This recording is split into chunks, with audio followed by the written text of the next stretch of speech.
Welcome back, guys, to the Orlando Huskies franchise. It's week 13 of season 4. Currently at the bye week for the Huskies here.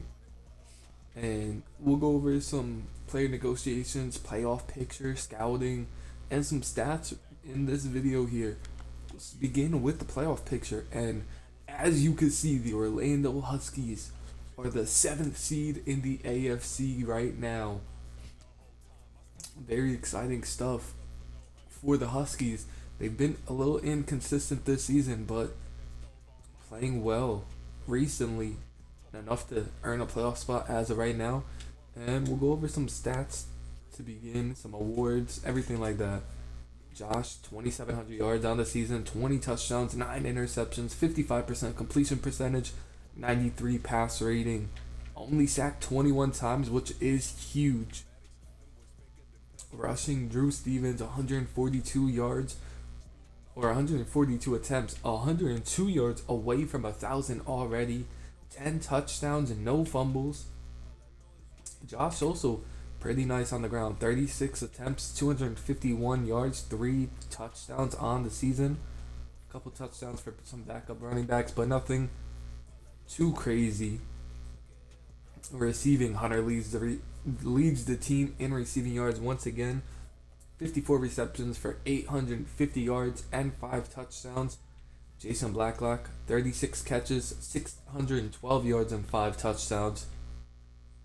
Kylo, 27 catches, 516 yards and only 1 touchdown. Damian now 32 catches, 417 yards and 4 touchdowns. And pretty much everything after that drops off a ton. Jamal Lacey is one of our best red zone targets right now with 4 touchdowns on the season. 4 of those touchdowns and only 10 receptions. Very good stuff from Jamal in the red zone. Same with Steven Sutherland, another red zone target we like. Have to really find somebody outside of these two to really step up.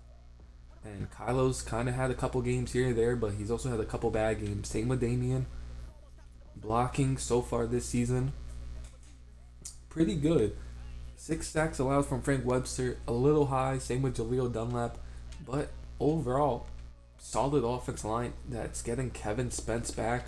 Unfortunately, will be without Wyatt Decker for a couple of the weeks. But Randy Norton, hopefully come in and play well while Wyatt Decker is out. Defensively, Miles McMillan, 90 tackles on the season so far. Second on the team is Tavon Johnson with 58, then Gage, 52, Shane with 45, Dylan with 42, same with Wilcox. Staten with 34, Caden with 28, Good with 22, and McCain, big special teams guy, 21. Tackles for loss. CJ Hunter leads the team in tackles for loss with 11. Vigil Hatcher, rookie, 9. First overall pick, has been a stud so far this season. Grimes and McMillan both have 6. Tavon and Caden 5 for each. Gage with 4. Pat McClendon with 3. Shane, Dylan, Good, Justin Martinez, and Willie all with 1.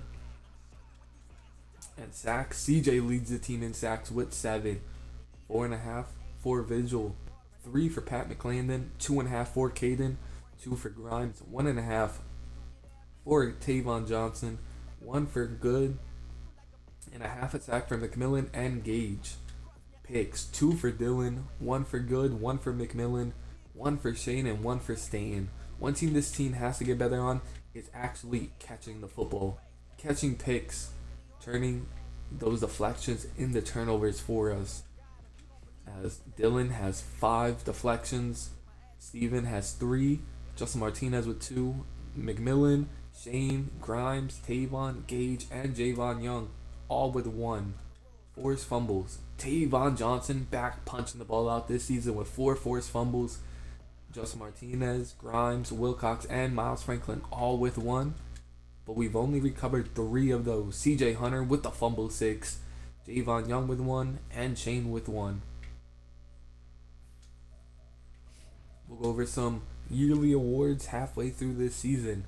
Coach of the Year, see Coach Paul, number 8 on the list so far. In my opinion, could be higher. Has been really good so far this season.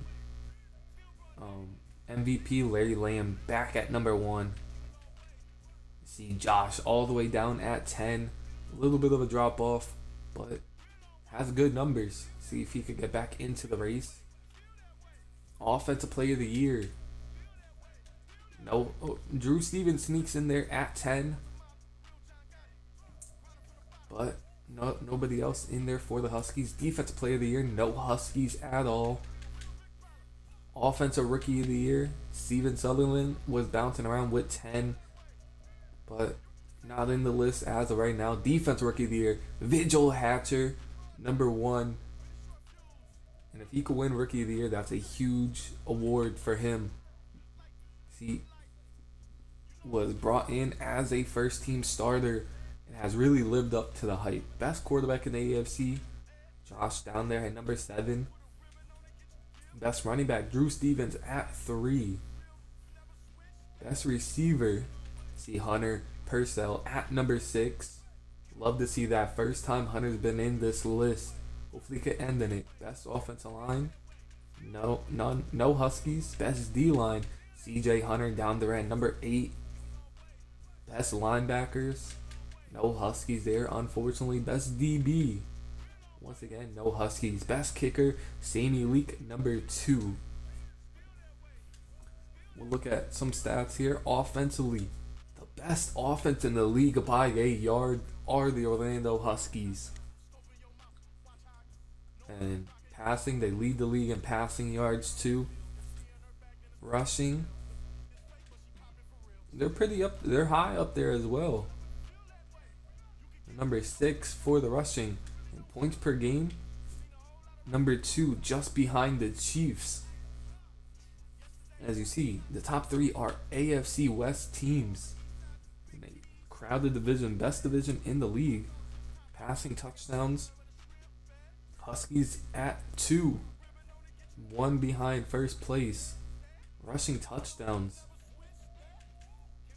about midway through the pack. Defensively, they are not good against the pass. They are not too good against the pass as they've allowed the second most yards. And rushing, defensively, rushing seems to be better. Honestly, yeah. Towards the bottom of the half for the rushing yards. Like to see that. Points allowed, last in the league, and that's going to have to get better later on in this stretch. Sacks, they're about halfway. But yeah, about middle of the pack for sacks. And forced fumble recoveries, have 3 as a team. Interceptions, lower on the list with only 6. Have to get more turnovers. Third down, let's see how good our third down offense is, and it's actually pretty high up there. Number 5 in the league. Fourth down, we don't really go for it too much on fourth down. Looks like about middle of the pack with that one as well at 54%. 2-point conversions, we're 0 for 3 on it. Bottom of the league. Red zone efficiency now. Offensively, we might be towards the bottom of the half, and we are. Offensively, we're towards the bottom of the half for red zone efficiency. Defensively, best in the league with only allowing 40% of our offensive drives to allow in points. Great job by the defense. They are bending, but they're not really breaking too much. As we'll go over a little bit player negotiations, a little bit of scouting, and then we'll head out for this video.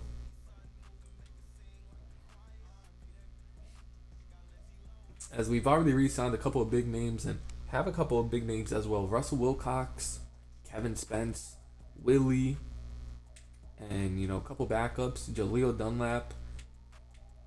But we re-signed the big names, but Russell Wilcox is another name. Do we stick with him? As he looks like he's about on pace to have one of his normal seasons. 0 tackles for loss, no picks on the year yet, no deflections, and honestly might be a down year for him. But he's been solid, a little bit of a liability, and he's only asking for around 3 a year. If he would take this deal, I feel like it'd be a no-brainer to bring him back. And he thinks he's worth a little bit more, which is fair. And Devontae Cunningham, he's interesting. Could bring him back as a depth piece. He is young. And same with Willie. Willie's a little older, but can never have too many defensive tackles. But nothing crazy in free agency. Just kind of a bunch of backups for us. Not too many key guys as we re-signed Hunter, Shane, Caden, and Drew Stevens. As we'll go into some scouting. Haven't looked at scouting too much. And I don't really know where to look at for this team. Maybe a corner would be the best spot for this team to go at. As corners don't look too good. Have a couple of decent players. But don't know where we would go. Maybe a middle linebacker. Go with a coverage linebacker possibly. As just or Miles McMillan and Tavon Johnson, they're not the best in coverage, which does hurt us every once in a while. But could definitely add a piece to the middle linebacker room or the CB room. And obviously, offensive line, until we figure it out, it's always going to be an issue. Have to figure out the right tackle position, as Jaleel Dunlap was only a 1 year player, and there are some pretty solid offensive line or right tackles this season. So that could be a position of interest for the Huskies. And left tackle, Daniel Fernandez hasn't really developed like we wanted him to. He's been solid, but we might be able to do better. There are some solid tackles, and that's what we're banking on it. There's honestly looks like a really good and deep offensive line class this year, which is really good for us because we'd love to take offensive lineman after offensive lineman till we figure this out. And don't count out a receiver just yet, as the receiving room is struggling a bit. Maybe we could fix that with drafting like a second or third round receiver, come in, compete with Kylo, and see if he could provide a little bit of a spark that Kylo and Connor and can't really do. But just a short little video going over stats and show you the rest of the schedule for the rest of this season, as we're going to have to make a couple of big wins for the playoffs as we play the Niners, Raiders, Colts, Jaguars, and the Rams. I know the Jaguars are a good team. The Raiders are first in the division. I don't know about the Rams, Niners, as we could probably look right here. The Rams are 3-9, Niners are 8-3, and the Colts are 6-5. So the Colts game, Colts, Niners, Jaguars, and the Raiders are some big games for us. I believe with only a half a game lead on this wild card spot. It's actually a full game lead in this wild card spot, but 1 week, that's all it takes. But that's going to end this one. Short little video here on the bye week, going over all the stats and everything. And I'll see y'all in week 14 when we face the 49ers. Peace.